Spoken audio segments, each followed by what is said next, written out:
Hello guys, and this is Anna. SSC exam calendar 2025-26 നമുക്കൊന്ന് check ചെയ്യാം. സൈറ്റിൽ publish ആയിട്ടില്ല, നമുക്ക് അല്ലാതെ നെറ്റിലൊക്കെ ഇത് അവൈലബിൾ ആണ് ഇപ്പോൾ. ഓക്കെ, സീരിയൽ നമ്പർ 4 നോക്കുകയാണെങ്കിൽ നമ്മൾ വളരെയധികം പ്രതീക്ഷയോടെ ഇരിക്കുന്ന ഒരു പോസ്റ്റാണ് സെലക്ഷൻ പോസ്റ്റ് ഫേസ്. ഓക്കെ, ഈ ഫേസുകൾ 2025 13ാമത്തെ ഫേസ് ആണ്. ഓരോ വർഷവും ഫേസുകൾ മാറിക്കൊണ്ടിരിക്കും. കഴിഞ്ഞ വർഷം 12 ആയിരുന്നു, അതിനു മുമ്പ് 11 ആയിരുന്നു. ഓക്കെ, അപ്പോൾ ഇനി 25 വരാനുള്ളത് ഫേസ് 13 ഓക്കെ, അപ്പൊ ഇതിനകത്ത് ഏതൊക്കെ വേക്കൻസീസാ വരുന്നതെന്ന് ചോദിച്ചാൽ ഏതെങ്കിലും ഡിപ്പാർട്ട്മെന്റ് 2 വേക്കൻസിയോ 1 വേക്കൻസിയോ 3 വേക്കൻസിയോ ഒക്കെ ഉണ്ടെങ്കിൽ അതിനെയെല്ലാം കൂടെ കമ്പൈൻ ചെയ്ത് എല്ലാ ഓൾ ഓവർ ഇന്ത്യ പല ഡിപ്പാർട്ട്മെന്റിൽ ചില്ലറ വേക്കൻസികളെ കമ്പൈൻ ചെയ്ത് ഇടിക്കുന്ന ഒരു പോസ്റ്റാണ് ഇത്. അപ്പോൾ നമുക്ക് അതിനൊരു ഫിക്സ് ടൈം കാണത്തില്ല. സെലക്ഷൻ കിട്ടിക്കഴിഞ്ഞാലും ചിലപ്പോൾ നമുക്ക് അവിടെ അവർ വിളിക്കാൻ കുറച്ച് സമയം ലേറ്റ് ആവും. ചിലപ്പോൾ അവർ പറയും എനിക്ക് ഈ പ്രാവശ്യം 2 വേക്കൻസീസേ ഉള്ളൂ, ബാക്കി ഒന്നുള്ളത് നെക്സ്റ്റ് ഇയർ ഫില്ല് ചെയ്യാം, അല്ലെ ഞാൻ ഇന്ന് ഫില്ല് ചെയ്യുന്ന അറിയത്തില്ല. അപ്പൊ അങ്ങനെയൊക്കെ ഉള്ള ചില്ലറ വേക്കൻസികൾ വരുന്ന ഒരു എക്സാം ആണിത്. ഓക്കെ, അടുത്തതായിട്ട് CGL combined graduate level exam. Graduate ആയിരിക്കണം, എന്നാൽ മാത്രമേ നിങ്ങൾക്ക് അപ്ലൈ ചെയ്യാൻ പറ്റത്തുള്ളൂ. അത് 22 ഏപ്രിൽ 2025 ആപ്ലിക്കേഷൻ റിലീസാവും. Exam June July 2025 okay, toughest exam ആണ്. IAS താഴെയുള്ള ഒരു എക്സാം ആയിട്ടാണ് നമ്മൾ ഇതിനെ കണക്കാക്കുന്നത്. Income tax inspector, excise inspector, CBI sub inspector, അതുപോലെ തന്നെ ഓഡിറ്റർ, അതുപോലെ തന്നെ UDC ഇങ്ങനെയുള്ള പോസ്റ്റുകളിലേക്ക് SSC നടത്തുന്ന ഒരു എക്സാം ആണ് combined graduate level exam. Minimum qualification graduation ആയിരിക്കണം. അതുപോലെ തന്നെ നിങ്ങൾ ഇംഗ്ലീഷിലും മാത്സിലും ഒക്കെ നല്ല സ്ട്രോങ് ആയിരിക്കണം, എന്നാൽ മാത്രമേ നിങ്ങൾക്ക് ഈ CGL ക്രാക്ക് ചെയ്യാൻ പറ്റത്തുള്ളൂ. 2 ടയർ ആയിട്ടാണ്. ടയർ 1ന്റെ ഡേറ്റ് ആണ് ഇവിടെ പറഞ്ഞേക്കുന്നത്. അപ്പൊ ഇത് കഴിഞ്ഞിട്ട് ടയർ 2 ഉണ്ടാവും. 2-3 മാസത്തെ ഗ്യാപ്പ് കാണും. ജൂൺ ജൂലൈ 2025 ടയർ 1 ഉണ്ടായിരിക്കുന്നതായിരിക്കും. ഓക്കെ, നന്നായിട്ട് ഹാർഡ് വർക്ക് ചെയ്തെങ്കിൽ മാത്രമേ നിങ്ങൾക്കിത് ക്രാക്ക് ചെയ്യാൻ പറ്റത്തുള്ളൂ. അത്രയ്ക്കൊരു ടഫസ്റ്റ് എക്സാം ആണ്. ഇൻസ്പെക്ടർ ലെവൽ എക്സാം ആണ് graduate level exam CGL. Okay, ഇപ്പോൾ CGLന്റെ കഴിഞ്ഞ വർഷത്തെ 2024 റിസൾട്ട് വന്നിട്ടുണ്ടായിരുന്നു ഇന്നലെ. ഇനി അതിന്റെ ടയർ 2ന്റെ അഡ്മിറ്റ് കാർഡും റിലീസ് ആകാറായിട്ടുണ്ട്, എക്സാം വരാറായിട്ടുണ്ട്. ഓക്കെ, ഇനി അത് നിങ്ങൾക്ക് SSCയുടെ സൈറ്റിൽ ചെക്ക് ചെയ്യുകയാണെങ്കിൽ കാണാൻ കഴിയും. ഓക്കെ, ഇനി sub inspector in Delhi police and central armed police force 2025 16 May 2025 ഇതിന്റെ ആപ്ലിക്കേഷൻ റിലീസാവും. ജൂലൈ ഓഗസ്റ്റില് എക്സാം കാണും. ഇതിന്റെ ടയർ 1 ആണ് ഉദ്ദേശിച്ചിരിക്കുന്നത്. ഇതിന് ഒരു എക്സാമേ ഉള്ളൂ. അപ്പൊ sub inspector in Delhi police and central armed police എന്ന് പറഞ്ഞാൽ നമ്മുടെ ഫോഴ്സുകളിലേക്കുള്ള like Delhi police SI, BSF SI, CRPF SI, ITBP SI, SSB SI, CISF SI ഇങ്ങനെയുള്ള SI പോസ്റ്റുകളിലേക്ക് ഗ്രാജുവേറ്റ് ലെവലാണിത് കേട്ടോ. ഗ്രാജുവേഷൻ ഉണ്ടെങ്കിൽ മാത്രമേ നിങ്ങൾക്ക് അപ്ലൈ ചെയ്യാൻ പറ്റത്തുള്ളൂ. SI ലെവലിൽ നമ്മുടെ ഫോഴ്സുകളിലേക്ക് SI ലെവലിലേക്ക് കാൻഡിഡേറ്റിനെ സെലക്ട് ചെയ്യുന്ന ഒരു ടഫസ്റ്റ് എക്സാം ആണ് ഈ SI Delhi police and central armed police forces examination. Okay, ഇത് SIകൾക്ക് മാത്രമാണ്, എല്ലാ ഫോഴ്സിലേക്കും ഉള്ളത്. ഇനി CHSL നമ്മൾ വളരെ കൂടുതൽ കുട്ടികൾ എഴുതുന്ന ഒരു എക്സാമാണ് CHSL. അതിന് ടയർ 1 ടയർ 2 ഉണ്ട്. CGL പോലെ തന്നെയാണ്, പക്ഷെ വ്യത്യാസം എന്ന് പറഞ്ഞാൽ 10+2 ആണ് ഇതിന് ക്വാളിഫിക്കേഷൻ വേണ്ടത്. എക്സാം ജൂലൈ ഓഗസ്റ്റിലുണ്ടാവും. ആപ്ലിക്കേഷൻ 27 മെയ്ക്ക് റിലീസ് ആവുന്നതായിരിക്കും. ഓക്കെ, അപ്പോൾ ഇതിന് CHSL എന്ന് പറയുമ്പം clerical post, data entry post, postal assistant vacancies, അതൊക്കെയാണ് CHSLനകത്ത് വരുന്ന വേക്കൻസീസ്. ഇനി MDS നമ്മൾ എല്ലാ വർഷവും ഈ വേക്കൻസി റിലീസ് ആവുന്നുണ്ട്. MDS ആൻഡ് ഹവൽദാർ എന്ന് പറഞ്ഞിട്ട് അതിന് ഏജ് റെസ്ട്രിക്ഷൻസ് 2-ന് 2ആണ്. 25 MDSന് 25 ആണെങ്കിൽ MDSന് 27 ആണെങ്കിൽ ഹവൽദാറിന് 25 അങ്ങനെയാണ് ഇതിനകത്ത് ചോദിക്കുന്നത്. ആപ്ലിക്കേഷൻ 26 ജൂണിൽ റിലീസാവും. സെപ്റ്റംബർ ഒക്ടോബർ 25 ഇതിന്റെ എക്സാം കാണും. ഓക്കെ, അതുപോലെ ഇതെന്ന് പറഞ്ഞാൽ ഇതിനകത്ത് പേരിനകത്ത് തന്നെ ഉണ്ട്, പല ഡിപ്പാർട്ട്മെന്റിൽ നിങ്ങൾക്ക് ഹവൽദാറായിട്ടും MDS ആയിട്ടും ജോലി ചെയ്യാനുള്ള അവസരം. കസ്റ്റംസ് അങ്ങനെയൊക്കെയുള്ള ഡിപ്പാർട്ട്മെന്റിലാണ്, ഇൻകം ടാക്സ്, എക്സൈസ് ഇങ്ങനെയുള്ള ഡിപ്പാർട്ട്മെന്റിലേക്കാണ് ഈ പോസ്റ്റ് മെയിൻലി അവർ വിളിക്കുന്നത്. ഓക്കെ, അതും 10+2 ലെവലിലുള്ള ഒരു എക്സാം ആണിത്. ഇനി stenographer grade C and grade D സ്റ്റെനോഗ്രാഫറിന്റെ എക്സാം എഴുതണമെങ്കിൽ നിങ്ങൾക്ക് എന്താ പറയണേ, മാത്സ് സ്ട്രോങ് ആവണില്ല, മാത്സ് വേണ്ട. അതൊരു എക്സാമാണ്. ഗ്രേഡ് സി എന്ന് പറയുമ്പോൾ പി എ ലെവലിലൊരു എക്സാമാണ് ഗ്രേഡ് സി എന്ന് പറയുമ്പോൾ. ഗ്രേഡ് ഡി എന്ന് പറയുമ്പോൾ അതിൽ താഴെയാണ്. സി എന്ന് പറഞ്ഞിട്ടുണ്ടെങ്കിൽ പി എ ഇല്ലേ, നമ്മൾ ഓഫീസേഴ്സിന്റെ ASO ഒക്കെ എഴുതിയെടുക്കത്തില്ല നമ്മൾ, CGL എഴുതിയിട്ട് ASO ഒക്കെ കിട്ടത്തില്ല. അപ്പോൾ ആ ഒരു റാങ്ക് പോലെ ഇമ്പോർട്ടൻ്റ് ആയിട്ടുള്ള ഒരു പൊസിഷനാണ് ഈ ഗ്രേഡ് സി എന്ന് പറയുന്നത്. മെയിൻലി PA ആയിട്ടാണ് അവർ നിയമിക്കപ്പെടുന്നത്. ഓക്കെ, ഇനി അത് സ്റ്റെനോ എന്ന് പറയുന്നത് 12th ലെവലുള്ളവർക്ക് എഴുതാവുന്ന ഒരു എക്സാം ആണ് കേട്ടോ. പക്ഷേ നിങ്ങൾക്ക് ASO ലെവലിൽ ഇരിക്കുകയും ചെയ്യാം. ASO എങ്ങനെ ലഭിക്കുന്നത്? CGL എഴുതിയെങ്കിലേ പറ്റൂ. CGL എന്ത് ക്വാളിഫിക്കേഷൻ മെയിനായിട്ട് വേണം? ഗ്രാജുവേഷൻ വേണം. പക്ഷേ സ്റ്റെനോയ്ക്ക് 10+2 മതി. അതുപോലെ തന്നെ നിങ്ങൾക്ക് ആ ഒരു പൊസിഷനിൽ, ASOയുടെ പൊസിഷനിൽ ഇരിക്കുകയും ചെയ്യാം. സാലറി അതുപോലെ ഹൈ ആണ് കേട്ടോ. പിന്നെ മാത്സ് ഒട്ടും അറിയത്തില്ല, സ്റ്റെനോഗ്രാഫി അറിയാം, എന്നാൽ നിങ്ങൾക്ക് ബെസ്റ്റ് ആയിട്ടുള്ളൊരു പോസ്റ്റാണ് സ്റ്റെനോഗ്രാഫറിന്റെ. ഗ്രേഡ് സി ഭയങ്കര ടഫാണ്. ഗ്രേഡ് ഡി താഴെ ലെവലുള്ളവരാണെങ്കിൽ ഗ്രേഡ് ഡി നിങ്ങൾക്ക് ട്രൈ ചെയ്യാം. കാരണം അതിനകത്ത് മാത്സിന്റെ ആവശ്യം വരുന്നില്ല. ഇംഗ്ലീഷ് സ്ട്രോങ് ആയിരിക്കണം. പിന്നെ എന്തു പറയുന്നത്, അതുപോലെ തന്നെ നിങ്ങൾക്ക് ഗ്രാജുവേഷനും വേണ്ട, സ്റ്റെനോഗ്രാഫി അറിഞ്ഞിരിക്കണം, ഷോർട്ട് ഹാൻഡ് അറിഞ്ഞിരിക്കണം. ഓക്കെ, ഇനി ജൂനിയർ എഞ്ചിനീയർ, മെക്കാനിക്കൽ, ഇതൊക്കെയെന്ന് പറഞ്ഞിട്ടുണ്ടെങ്കിൽ കുറച്ച് ലിമിറ്റഡ് കുട്ടികൾ മാത്രം എഴുതുന്നത്. അപ്പോൾ നമ്മൾ അതിനെ പറ്റി സംസാരിക്കേണ്ട ആവശ്യമില്ല. Combined Hindi translator, constable male and female in Delhi police examination. ഈ വരുന്ന കാറ്റഗറീസ് ഡൽഹി പോലീസിന്റെ കഴിഞ്ഞ പ്രാവശ്യം എക്സാംസ് നടന്നു. അപ്പം നമ്മളിനി നെക്സ്റ്റ് എക്സാം എന്നാ വരുന്നത് വെയിറ്റ് ചെയ്യുമായിരുന്നു. കാരണം കുറച്ച് വേക്കൻസീസ് പെൻഡിങ് ഉണ്ടായിരുന്നു. അത് കഴിഞ്ഞ വർഷത്തെ റിക്രൂട്ട്മെന്റിൽ ആഡ് ചെയ്തിട്ടില്ല. അപ്പോൾ നമുക്ക് ഒബ്വിയസ്ലി അറിയാമായിരുന്നു പെട്ടെന്ന് തന്നെ ഇതിന്റെ വേക്കൻസീസ് വരുമായിരുന്നു. മെയിലിന് ഫീമെയിലിന് അപ്ലൈ ചെയ്യാം.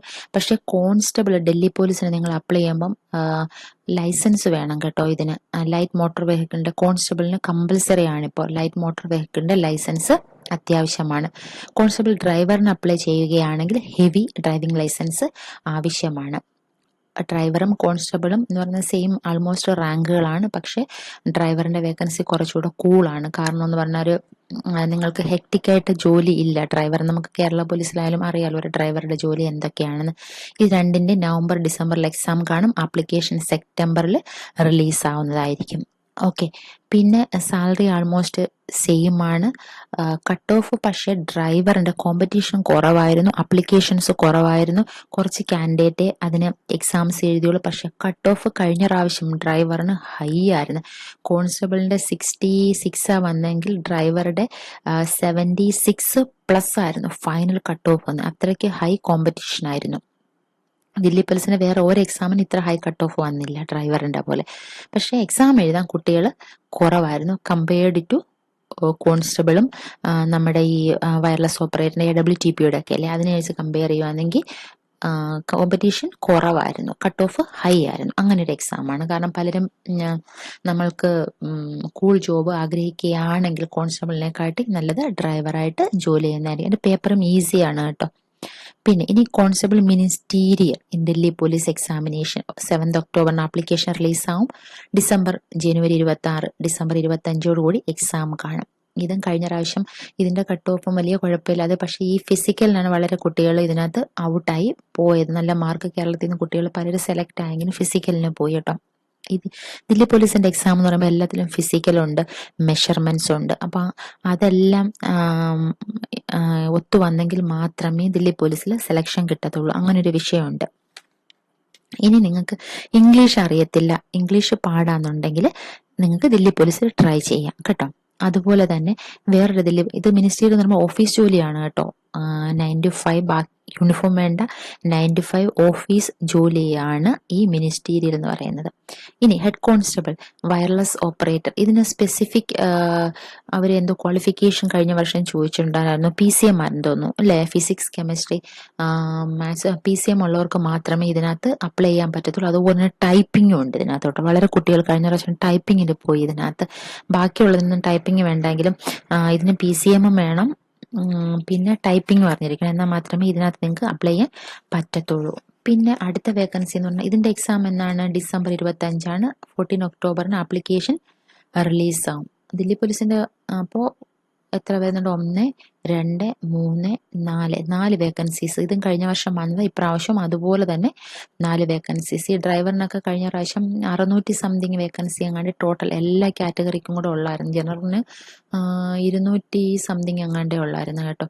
പക്ഷേ ഇതൊരു നല്ല ഓപ്പർച്യൂണിറ്റി ആയിരുന്നു പല കുട്ടികൾക്കും. ഹെവി വേണം കേട്ടോ. ഹെവി ഉണ്ടെങ്കിൽ മാത്രമേ നിങ്ങൾക്ക് അപ്ലിക്കേഷൻ അയക്കാൻ പറ്റുള്ളൂ. ആപ്ലിക്കേഷൻ അയക്കണമെങ്കിൽ തന്നെ ലൈസൻസ് വേണം. നിങ്ങൾ കോൺസ്റ്റബിൾ ട്രൈ ചെയ്യുന്നവർ, കോൺസ്റ്റബിൾ ഡ്രൈവറിന് ട്രൈ ചെയ്യുന്നവരാണെങ്കിൽ നേരത്തെ ഹെവിയുടെ ലൈസൻസ് എടുത്ത് വെക്കണം. എക്സാം എളുപ്പമായിരിക്കും. എളുപ്പമെന്ന് പറയാൻ പറ്റത്തില്ല, പക്ഷെ ബാക്കിയുള്ളതിനെ കമ്പയർ ചെയ്ത് നോക്കുകയാണെങ്കിൽ കുറച്ച് ഈസി ആയിരിക്കും. കാരണം ഡ്രൈവിംഗ് റിലേറ്റഡ് ക്വസ്റ്റ്യൻസ് ഒത്തിരി അതിനകത്ത് 50 മാർക്കിന്റെ ഉണ്ട്. അപ്പോൾ അത് നന്നായിട്ട് പഠിക്കുവാണെങ്കിൽ ആ പോർഷൻ നിങ്ങൾക്ക് കവർ ചെയ്യാൻ എളുപ്പമാണ്. കോൺസ്റ്റബിളിനെ പോലെയും അല്ലെങ്കിൽ ഈ മിനിസ്റ്റീരിയൽ ടഫാണ് കേട്ടോ. മിനിസ്റ്റീരിയലും AWTPയുടെയും എക്സാംസ് കുറച്ച് ടഫാണ്. മിനിസ്റ്റീരിയൽ ഏറ്റവും കൂടുതൽ ടഫാണ്. കാരണം ഓഫീസ് ജോലി ആയതുകൊണ്ട് അവിടെ കൂടുതൽ കുട്ടികൾ അപ്ലൈ ചെയ്യുന്നതും കുറച്ച് വേക്കൻസീസ് ഉള്ളതുമാണ് അവിടെ.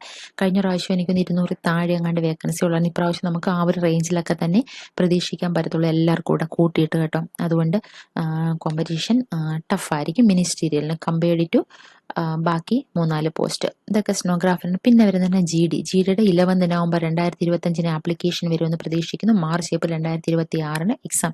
GD നമുക്ക് എല്ലാം അറിയാവുന്നതാണ്. ഗ്രാജുവേഷൻ വേണ്ട 10th ലെവൽ ഒരു പൊസിഷനാണ് SSC കണ്ടക്ട് ചെയ്യുന്നത്. അതുകൊണ്ട് തന്നെ നമ്മൾ പലരും കൂടുതൽ ഫോക്കസ് ചെയ്യുന്ന ഒരു എക്സാം കൂടിയാണ് SSC GD എന്ന് പറയുന്നത്. GDക്ക് വിഷയം എന്ന് പറയുന്നത് ഓട്ടം, നന്നായിട്ട് ഓടിയെങ്കിലേ പറ്റത്തുള്ളൂ. അതൊരു വിഷയമാണ്. അല്ലാതെ GD 10th ക്ലാസ് ക്വാളിഫിക്കേഷൻ മാത്രം മതി. CHSL എന്ന് പറയുമ്പോൾ 12ാം ക്ലാസ് വേണം. സ്റ്റെനോയ്ക്ക് 12ാം ക്ലാസ് മതി. CHSLനും സ്റ്റെനോയ്ക്കും ഇവർക്ക് രണ്ടുപേർക്കും 12ാം ക്ലാസ് മതി. അതുപോലെ ദില്ലി പോലീസിന്റെ എല്ലാ എക്സാംസിനും 12ാം ക്ലാസ് മതി. പിന്നെ CPOയുടെ എക്സാമിന് ഡിഗ്രി വേണം. അതുപോലെ തന്നെ വേറെ CGLനും ഡിഗ്രി വേണം കേട്ടോ.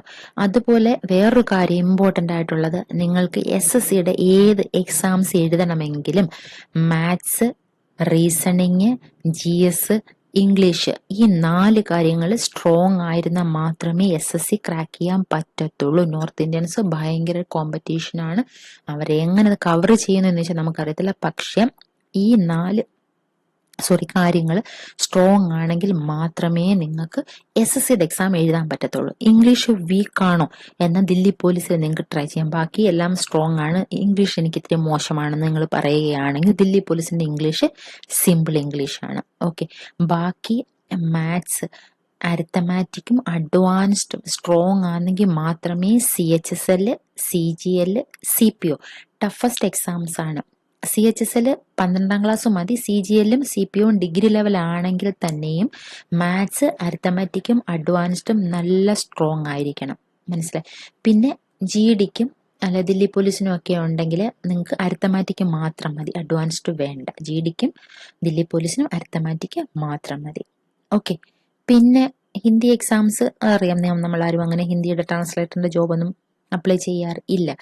SSCയുടെ ഒരു കോർ സബ്ജക്റ്റ് എന്ന് പറയുന്നത് ഇംഗ്ലീഷാണ്. ഇംഗ്ലീഷ് ഫോക്കസ് ആയിരിക്കണം.